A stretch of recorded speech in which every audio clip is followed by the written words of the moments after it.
Olá, bem-vindos. Hoje eu trouxe o assunto melindre para refletirmos. Por que será que melindramos tanto? Para iniciar a nossa reflexão, vamos tentar entender um pouco o que é o melindre. É um estado emocional negativo, de mágoa, de ressentimento, causado pela baixa tolerância às frustrações, ou seja, seria a falta de adequação da pessoa para enfrentar de uma maneira mais branda, mais saudável as atitudes das pessoas, né, e das situações que não lhe agradam, que não correspondem às suas expectativas. O melindre, sem dúvida alguma, é o maior responsável pelas dificuldades nas relações. E para compreendermos melhor por que melindramos tanto, nós precisamos voltar lá atrás, no início de nossa existência, no primitivismo. Temos até o dia de hoje, impressos no nosso inconsciente, no profundo da nossa alma, as marcas dos instintos primitivos de sobrevivência, de preservação e de defesa, por conta das necessidades que eram impostas pelas adversidades daquela época, não é? Para a sobrevivência humana. O instinto de sobrevivência, por sua vez, gera o individualismo humano, porque impulsiona o indivíduo à busca das coisas pessoais, relativamente a tudo, às necessidades sexuais, aos anseios, aos ideais de vida, às vontades individuais e assim por diante, que a pessoa sempre procura ver atendidos em primeira mão, né? E dos instintos primitivos originou-se o egoísmo humano. Tudo advém daí. O instinto de preservação, naturalmente, é necessário à manutenção de nossa vida, porque se não fosse isso, as pessoas não se cuidariam, viveriam de qualquer jeito sem nem preservar a própria existência, então é necessário. Mas com a evolução da espécie humana, os instintos deveriam servir apenas para isso, para a manutenção da integridade da vida. No mais, o ser humano deve buscar cada vez mais abandonar os instintos desse primitivismo para o desenvolvimento da emoção, da moral e da espiritualidade, ou seja, nossa alma foi criada para o progresso incessante. Porque tudo no mundo está sujeito à lei do progresso, inclusive nós, seres humanos, no que diz respeito a tudo, não é? A tecnologia, a moral, aos costumes, a sociedade e a espiritualidade também. Porém, a humanidade até os dias atuais tem grande dificuldade em combater o egoísmo, que é resultante, não é, como nós falamos, dos instintos primitivos. E as pessoas têm, no mais das vezes, conservado o individualismo em suas condutas de vida. Em suma, o individualismo e o egoísmo conduzem a alma ao melindre, que é a sua consequência, para nós entendermos melhor. Provavelmente todos têm ouvido falar muito, nessa época que nós estamos vivendo de pandemia, que essa situação foi causada pelo egoísmo humano, né? E sobre a necessidade do despertamento da consciência para a solidariedade, para o bem, não é? E, consequentemente, sobre a necessidade do combate ao egoísmo.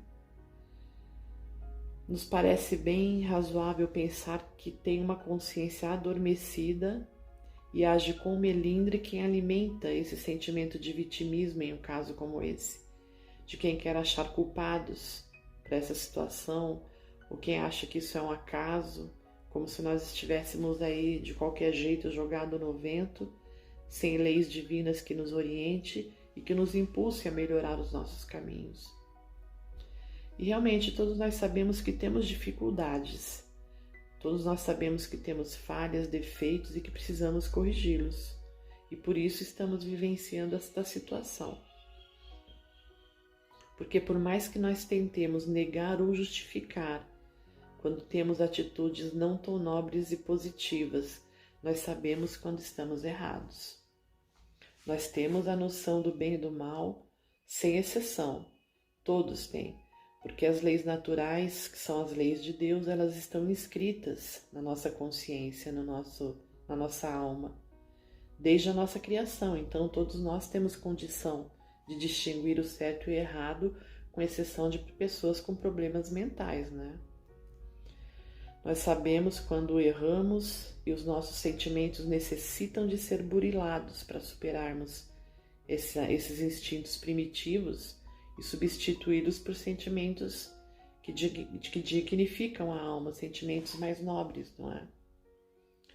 Para termos uma vida mais reta, mais harmônica e feliz, é necessário nós desenvolvermos bons relacionamentos.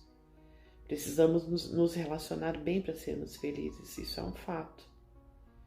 E se nós desejamos resolver as nossas dificuldades e conflitos, é preciso primeiramente a compreensão de nossas reações e sentimentos. Por isso nós estamos tentando refletir sobre isso.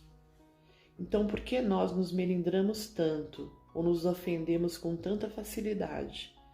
Por que somos tão suscetíveis em relação a tudo que nos cerca? É uma pergunta importante. Evidentemente que a ofensa decorre de um processo natural e instintivo da mente, por conta disso que nós estamos falando, dos instintos de preservação e defesa. E é positivo e necessário até certo ponto, porque nós não devemos aceitar tudo o que ocorre. Precisamos nos defender, não é? Existem ações ruins que necessitam de alguma reação, de alguma proteção contra isto. Então é normal uma certa mágoa quando sofremos uma ofensa ou um desgosto. É uma reação esperada. O problema é quando a reação é exagerada, é desproporcional. Daí pode ser considerado instalado o conflito do melindre. Porque a ofensa natural tem caráter transitório. Ela passa após uma atitude de defesa ajustada ao tamanho da ofensa. Mas existe muita diferença entre a ofensa natural e o melindre. O melindre é o estado afetivo doentio, é a ação neurótica e desproporcional às ofensas.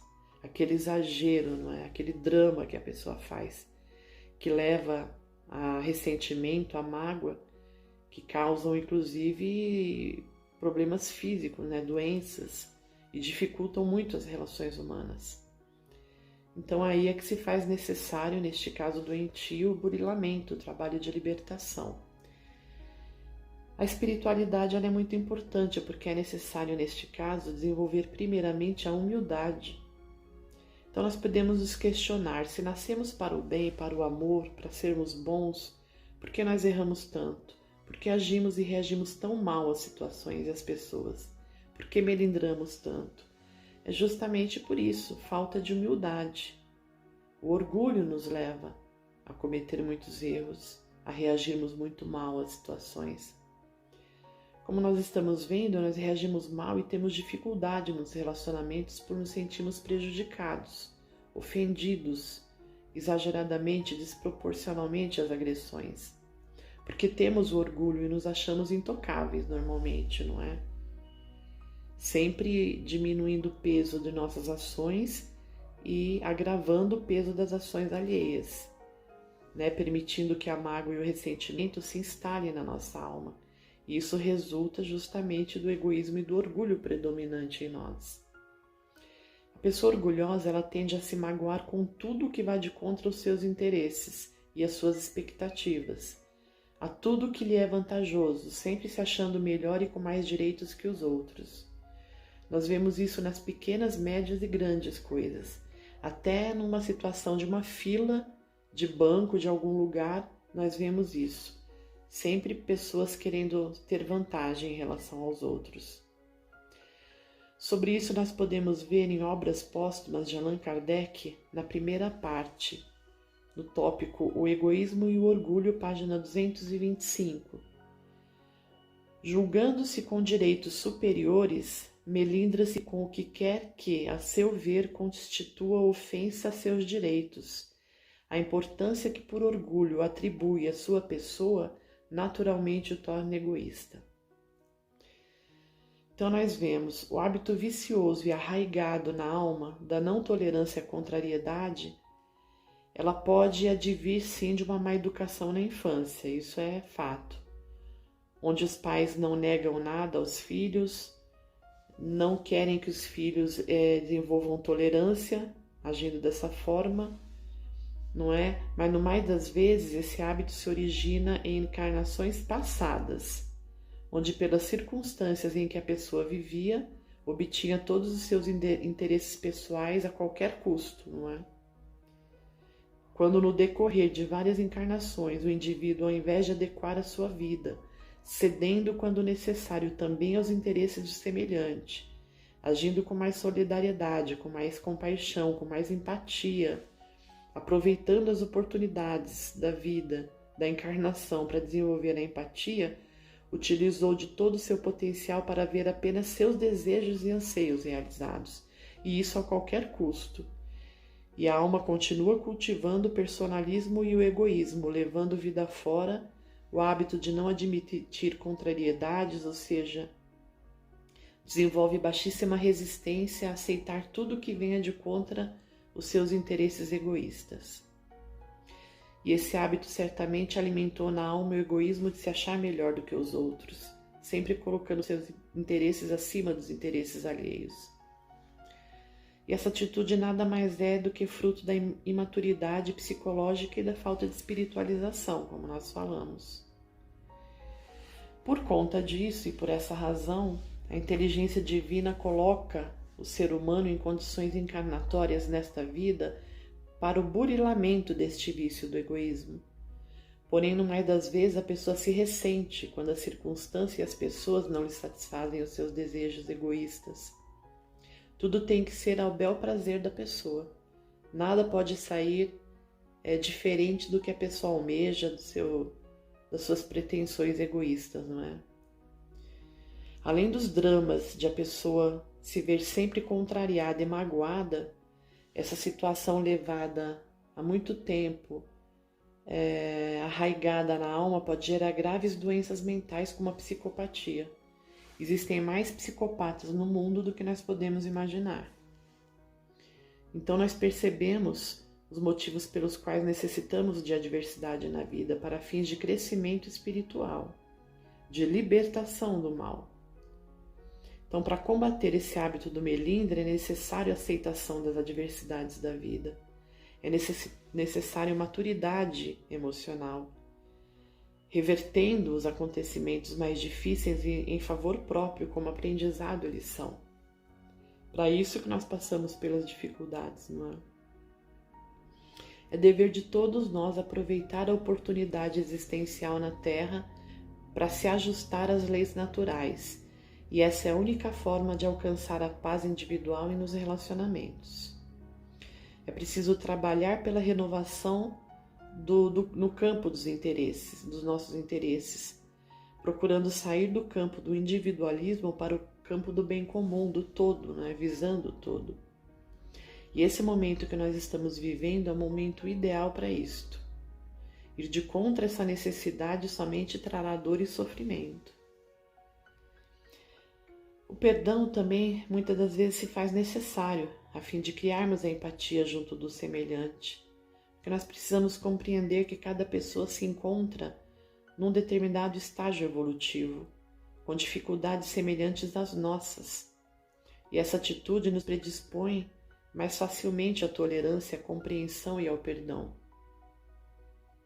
Nós devemos entender que ninguém vive para atacar os outros.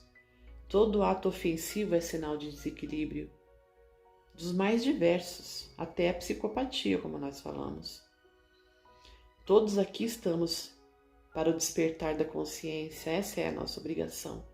Mas cada pessoa tem o seu tempo de despertamento, e isso deve ser compreendido e deve ser respeitado, porque o despertar é uma tarefa individual e intransferível. Não cabe a nós o despertamento da outra pessoa. Então nós devemos trabalhar pelo próprio despertamento e evolução, ao invés de manter o hábito da crítica em relação à conduta alheia. Nós caminhamos, todos nós, da barbárie à luz, isso é verdade, cuja planificação é o amor universal. Nosso destino é este, e se deixar dominar pelo egoísmo é estar mais perto do ponto de partida do que do ponto de chegada, essa é a verdade. Ademais, como nós já falamos, todos temos o conhecimento do bem e do mal, sabemos quem somos. Quando estamos certos ou errados, então diante de alguma crítica alheia, nós devemos procurar reagir com mais inteligência emocional, sempre analisando os motivos da reclamação e crítica por parte de outros, com humildade, com sinceridade, a fim de constatar se existe alguma razão ou fundamento na crítica que recebemos. Se for constatado que existe algum fundamento, depois de análise sincera, é importante voltar atrás. Isso significa maturidade emocional e espiritual, procurando corrigir o equívoco cometido, modificando atitudes, pedindo perdão, não é?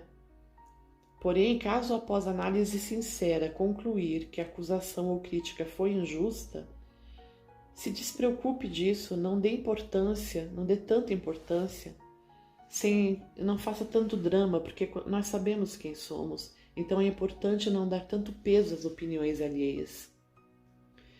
Porém, tendo em vista o orgulho e o egoísmo que nós ainda temos arraigado na alma, é preciso uma interiorização muito grande para que não nos enganemos em relação às nossas próprias atitudes. Nós somos muito iludidos em relação a nós mesmos. Para esclarecer isso e encerrar a nossa reflexão, eu trouxe algumas questões de O Livro dos Espíritos, respondidas por Santo Agostinho, que nos diz o seguinte. Questão 919, de O Livro dos Espíritos. Qual o meio prático mais eficaz para se melhorar nesta vida e resistir ao arrastamento do mal? Resposta. Um sábio da antiguidade vos disse, conhece-te a ti mesmo. Questão 919a. Compreendemos toda a sabedoria dessa máxima, mas a dificuldade está precisamente em se conhecer a si próprio. Qual o meio de chegar a isso? Resposta. Fazei o que eu fazia quando vivi na terra. No fim de cada dia, interrogava minha consciência, passava em revista o que havia feito e me perguntava a mim mesmo se não tinha faltado ao cumprimento de algum dever, se ninguém teria tido motivo para se queixar de mim. Foi assim que cheguei a me conhecer e ver o que em mim necessitava de reforma. Aquele que todas as noites lembrasse todas as suas ações do dia e se perguntasse o que fez de bem ou de mal, pedindo a Deus e ao seu anjo guardião que o esclarecessem, adquiria uma grande força para se aperfeiçoar.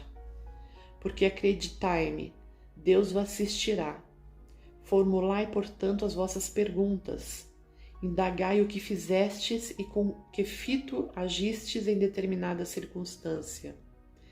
Se fizestes alguma coisa que censuraríeis dos outros, se praticastes uma ação que não ousaríeis confessar, perguntai ainda isto: se aprovesse a Deus chamar-me neste momento, ao entrar no mundo dos espíritos, onde nada é oculto, teria eu de temer o olhar de alguém? Examinai o que pudesseis ter feito contra Deus, depois contra o próximo e por fim contra vós mesmos. As respostas serão motivo de repouso para a vossa consciência, ou indicarão um mal que deve ser curado. Então vejam, nós devemos fazer essa autoanálise diária, conforme a orientação de Santo Agostinho, tendo sempre em mente que devemos agir com os outros da mesma forma que gostaríamos que conosco os outros agissem.